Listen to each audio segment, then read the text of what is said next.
Good morning सगळ्यांना प्रभू येशू ख्रिस्तामध्ये प्रीतीचा सलाम.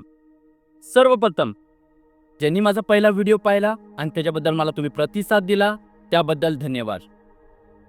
आज मी तुम्हाला एका गोष्टीवर बोलणार आहे, ज्या गोष्टींवर येशू ख्रिस्ताने खूप जोर दिलाय आणि ती गोष्ट आपण पुष्कळ लोक दुर्लक्षित करतो. येशू ख्रिस्त म्हटला की तुम्ही जगाचा प्रकाश आणि मीठ आहात. तुम्हाला एका गोष्टीविषयी मला बोलायचं आहे. एका भ्रष्ट अधिकारी ज्याने येशूबद्दल ऐकलं आणि त्याच्यामध्ये जिज्ञासा निर्माण झाली येशूला पाहण्याची. तो झाडावर चढला आणि त्याने येशूला पाहिलं, येशूला भेटला आणि म्हटला, मी जे काही पाप केलं असेल, लोकांना लुबाडला असेल, लोकांकडनं काही घेतलं असेल, मी त्यांना 4 पट देतो. एका टॅक्स कलेक्टर बद्दल, एका दख्खय अशा व्यक्तीबद्दल मी बोलत आहे. त्याच्या जीवनामध्ये प्रकाश आला आणि येशू म्हटला, आज या घराला तारण प्राप्त झालेला. प्रकाश त्याच्या जीवनामध्ये आला, एक चौपणा त्याच्यामध्ये आला. हो, हे मी बरोबर विचार करत आहे. आज मी बोलत आहे येशू ख्रिस्त एका चरित्र्याबद्दल बोलतोय, एका मिठाबद्दल बोलतोय, जे आर्टिफिशियल गोष्टी बोलू नाही शकत अशा गोष्टीबद्दल मी बोलतोय. मीठ. येशू ख्रिस्त नेहमी म्हणतो की तुम्ही जगाचा प्रकाश आहात. तुम्हाला माहित आहे येशू ख्रिस्त खूप ठिकाणी म्हणतो की मी जगाचा प्रकाश आहे. आणि तुम्हाला तर ठाऊक आहे सर्वांना की होय, या जगामध्ये येशू ख्रिस्त प्रकाश आहे. येशू ख्रिस्त एका ठिकाणी नेहमी म्हणतो की तुम्ही जगाचे प्रकाश आणि मीठ आहात. आपल्या ख्रिस्ती लोकांना आणि जे माझा हा व्हिडिओ बघणार पण आहेत त्या लोकांनाही मला सांगायचं आहे की होय, येशू ख्रिस्त तुमच्या जीवनाबद्दल म्हणतोय की तुम्ही जगाचा प्रकाश आणि मीठ आहात. जे हे जग चवपणा देऊ शकत नाही. जग बेचव होत चाललंय. पण अशा ठिकाणी येशू म्हणतो की या जगाचं मीठ तुम्ही आहात. येशू ख्रिस्त म्हणतो की या जगाचा प्रकाश तुम्ही आहात. जे कॅरेक्टर माझ्यामध्ये आहे ते कॅरेक्टर तुमच्यामध्ये पण येईल. ही खूप सुंदर गोष्ट आहे की येशू म्हणतो जे कॅरेक्टर माझ्यामध्ये आहे, जे चरित्र माझ्यामध्ये आहे ते तुमच्यामध्ये येईल जर तुम्ही माझ्या मागे आलात.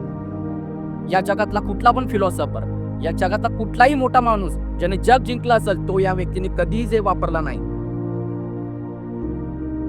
जे संत होऊन गेलेत बाहेरचे, ते पण बोलू शकले नाहीत की आम्ही प्रकाश आहोत, आम्ही मीठ आहोत. पण येशू ख्रिस्त म्हणतो की मी या जगाचा प्रकाश आहोत, मी या जगाचा प्रकाश आहे आणि जो माझ्यामध्ये आहे तो पण प्रकाश आहे. आपण ख्रिस्ती लोक प्रकाश आणि मीठ आहोत. खूप वेळाला आज आपण आपला मीठ खारटपणा घालवलेला आहे, आपला चवपणा घालवलाय. चवपणा आपण घालवलाय का चुकीच्या नात्याद्वारे? अजूनही चुकीच्या नात्यामध्ये आहात तर घालवत आहात. आपल्यातला प्रकाश आपण घालवलाय कारण की आपण अंधकारमय अशा संगतीमध्ये आहोत. अशा संगतीमध्ये आहोत. आपल्या संगतीद्वारे, आपण चुकीच्या नात्याद्वारे, चुकीच्या फेलोशिपद्वारे आपल्यातला रोज आपण खारटपणा घालवत आहोत. चुकीच्या बघण्याद्वारे जगात देवाचं वचन सांगतं या जगाबरोबर तुम्ही समरूप होऊ नका. समरूप झालेले आहेत लोक, एक्सेप्ट केलेलं आहे त्यांनी की हो, मी हे लोकच बरोबर चालणार आहे. पण अशा ठिकाणी वचन खूप छान सांगतं आपल्याला, हे निद्रिस्ता जागा हो, प्रकाश तुझ्याकडे आला आहे. प्रकाशासारखं जीवन जगणं गरजेचं आपल्याला आज समजणं गरजेचं. मी जर अंधकारात आहे तर येशू, मला तुझ्या प्रकाशाची गरज आहे. माझं जीवन बेचव झालं तर हो येशू, माझ्या जीवनाला चव दे.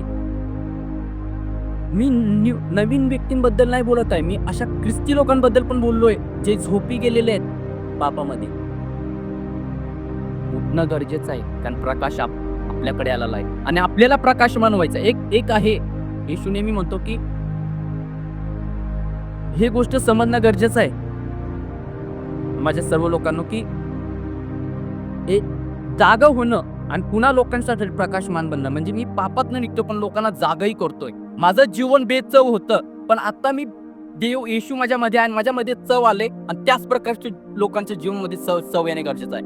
विसरून जावा ही तुमच्यातलं ही जी चुकीची भावना आहे काढून टाका की येशू ख्रिस्त फक्त माझ्यासाठीच आहे. मला एवढं समजलं नाही. ते कॅरेक्टर तुमच्यामध्ये आलेलं आहे. जर येशूला तुम्ही स्वीकारलाय तर ते कॅरेक्टर तुमच्यामध्ये आलं आहे. येशू ख्रिस्त म्हणतो जर तुझा हात पापात नेतो तर कापून फेक. ज्या गोष्टी तुम्हाला इम्पॉर्टंट वाटताय असेल जरी आणि जर तुम्हाला ती ख्रिस्तापासून लांब नेते, त्या प्रकाशापासून, त्या बेचवपणा असेल कापून फेका. ती चुकीची नातं असू शकतं, ती चुकीची मुलगी असू शकते, ते चुकीचं प्रेम असू शकतं, ते चुकीचे मित्र असू शकतात, ते चुकीच्या संगती होऊ शकतात. एका अशी ख्रिस्ती मित्र आणि मैत्रिणी असू शकतात जी कोमट झालेल्या आहेत, ज्यांनी बेचव झालेत. मी म्हणतो कापून फेका. तुमचं जे जीवन, तुमचं अशा संगती, अशी फेलोशिप, असे असे काही लोक तुमच्या जीवनात असतील जे तुमचे बेचव बनवून टाकतील, अंधकारमय बनवून टाकतील, काढून फेका. येशूला स्वीकारा. बोला, येशू मला मदत कर. आज जर तुम्ही स्वतःला हे ऐकलं, तुम्हाला त्या जागेवर तुम्ही बघता की खरंच चुकीच्या संगतीद्वारे, चुकीच्या व्यक्तीद्वारे, चुकीच्या नात्याद्वारे मी माझं जीवन बेचव झालंय, माझ्या जीवनात प्रकाश नाहीये, आणि मी चुकीची भावना करून घेतली होती की मी आहे प्रकाशात. बायबलचं वचन सांगतं योहानामध्ये, खूप वेळा वाटतं की मी प्रकाशामध्ये आहे पण आपण अंधकारामध्ये असतो. खूप लोक सांगतील मी येशूमध्ये आहे मी येशूमध्ये, पण ऍक्च्युली त्यांचं प्रकाशामध्ये त्यांचं जीवन नसतं. आपली संगत, आपली फेलोशिप समजणं गरजेचं आहे. काय मी त्यांच्यावर समरूप होतोय का?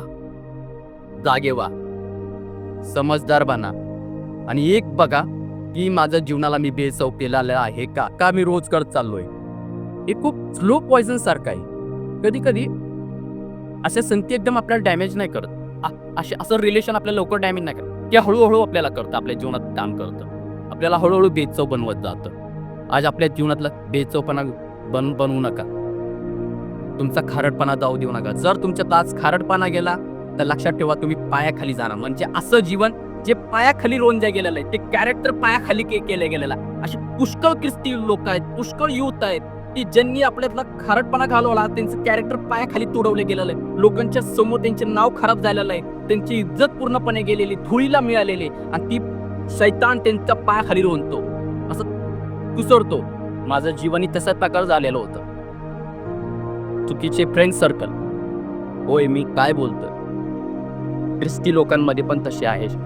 खूप दुःखाची गोष्ट आहे, खूप दुःखाची गोष्ट आहे, खूप दुःखाची गोष्ट आहे की ख्रिस्ती लोकांमध्ये पण आपल्या अशी काही फेलोशिप आहे जे तुमच्या जीवनाला बेचव बनवतात, जे नेहमी निंदा नालस्ती करणं, ह्याचे त्याचे दोष काढणं.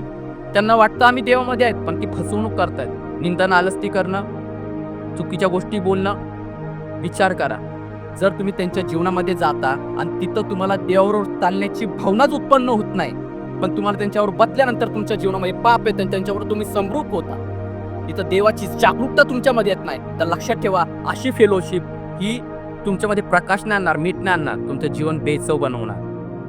खतरनाक अशी प्रकारची फेलोशिप, आज संगत, जर ती ख्रिस्ती असेल तरी. एकाने खूप छान उदाहरण दिले, जेव्हा तुम्ही येशूला ओळखता तेव्हा तुमचे अनबिलीव्हर लोकांना तुम्ही सोडता, पण जेव्हा तुम्ही देवावर वॉक करता तेव्हा तुम्ही लुक वॉर्म, कोमट असं ज्यांचं जीवन आहे, मग ते ख्रिस्ती असेल, अशा लोकांपासून तुम्ही लांब होता. किती मोठी गोष्ट आहे. आपल्या जीवनाला, आपल्या कॅरेक्टरला मिठासारखं आणि प्रकाशासारखं रोज बघा, जागरूक व्हा. थोडे असतील तुमच्या जीवनामध्ये फ्रेंड्स, पण ती मिठासारखे बघा. पहा की ती माझी फ्रेंड, तो माझा मित्र, तो माझा मेंटोर. काय तो माझा मेंटोर? तो मिठासारखा आणि प्रकाशासारखा आहे का? त्याच्यामध्ये येशूचं कॅरेक्टर आहे का? हो, मला त्याच्याबरोबर चालायचं. बुद्धिमानाने विचार करा, बुद्धिमानाने निर्णय घ्या. आज ती ह्या काळाची गरज आहे की माझं जीवन हे मिठासारखं आणि प्रकाशासारखं आहे, पण तो प्रकाश आणि तो खारटपणा तुमच्यामध्ये येणं गरजेचं आहे. काय माझ्या संगतीद्वारे मी माझा खारटपणा घालवलेला आहे? काय माझ्या जीवनामध्ये प्रकाश नाहीये? तर गरजेचं आहे पश्चाताप करणं. पश्चाताप कसा? हे प्रभू येशू, मी ओळखतो, मी समजतो, मला कळलं आहे की माझ्या वागण्याद्वारे, माझ्या बोलण्याद्वारे, माझ्या संगतीद्वारे मी माझा खारटपणा घालवलेला आहे. आणि प्रभू येशू, मी कबूल करतो की प्रभू माझ्या जीवनामध्ये ते तशी संगतीमुळं माझ्यामध्ये तू गोष्टी आलेल्या आहेत जे खारटपणा घालवतील, प्रकाश घालवतील. हे प्रभू मला सहाय्य कर, मला मदत कर. मी तुझ्याकडे येतो, माझ्यामध्ये खारटपणा आणि प्रकाश येऊ दे प्रभू. मी तुझं चरित्र स्वीकारतो प्रभू, तुझ्या चरित्रापुढे चालण्यासाठी मी तयार आहे. मला सहाय्य कर आणि मला मदत कर. मला क्षमा कर प्रभू त्या संगतीमध्ये राहिल्यामुळं. मला मदत कर, मला सहाय्य कर पवित्र आत्मा. येशूच्या नावात आमेन. आता गरजेचं आहे, आता उठणं गरजेचं आहे, आता निर्णय घेणं गरजेचं आहे. लांबणीवर टाकू नका, आळशीपणा करू नका. उद्या करेल, आज करेल, परवा करेल, बंद करा. जागरूक राहा, वेळ खूप थोडा आहे. आपल्या जीवनामध्ये खारटपणा मिठासारखा आणि प्रकाश येणं गरजेचं आहे. Choice is your. What you want to do. Thank you.